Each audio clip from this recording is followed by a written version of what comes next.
Kidlat News Updates. Sa ating mga balita, hindi pagdalo sa pagdinig hinggil sa SMNI franchise, Kibuloy ipinasabina ng House panel. 7 katao patay, higit 30 ang sugatan sa landslide sa Davao de Oro. Mga probinsyang makararanas ng tagtuyot, mas darami pa sa susunod na buwan ayon sa Pag-asa. Ako po si Cesar Soriano, kasama ang buong puwersa ng Kidlat News Channel para ihatid ang mga nangungunang balita sa buong kapuluan. Ngayon, ipinasabina ng House Committee on Legislative Franchises si Pastor Apollo Kibuloy para dumalo ito sa susunod na pagdinig kaugnay sa umano'y paglabag sa prangkisa ng Sunshine Media Network International o SMNI. Kasunod ito ng hindi pagsipot ni Kibuloy sa committee hearing kahapon, February 7, kaugnay sa panukalang batas na bawiin ang prangkisa ng SMNI kung saan tumatayo siyang bilang honorary chairman ng naturang network. Hindi rin siya sumipot sa nagdaang pagdinig kaugnay naman sa isang House resolution na naghihimok sa National Telecommunications Commission o NTC na suspendehin ang operasyon ng SMNI. Samantala, iminungkahi rin sa pagdinig ang pagsususpende sa pag-ere sa online platforms ng nasabing broadcast network.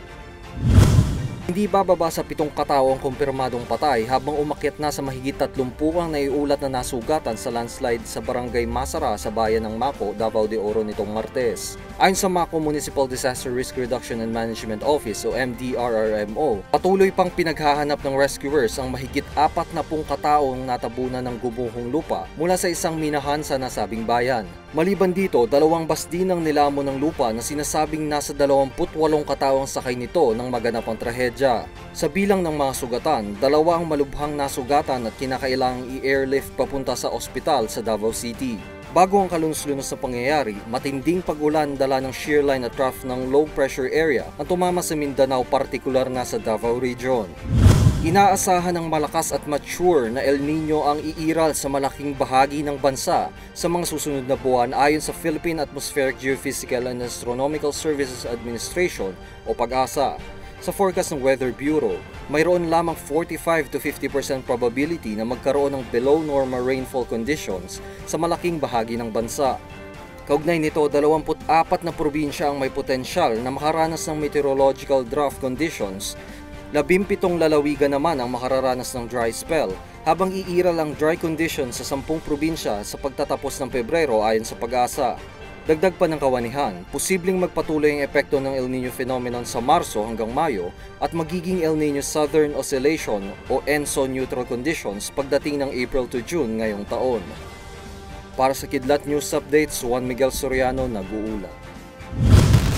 Sa kaliwat kanang opensiba ng militar laban sa mga grupong kaalyado ng ISIS sa Bangsamoro Region, paano nito nagawang masupil ang grupo ng umano'y bagong emir ng Dawla Islamiyah sa bansa?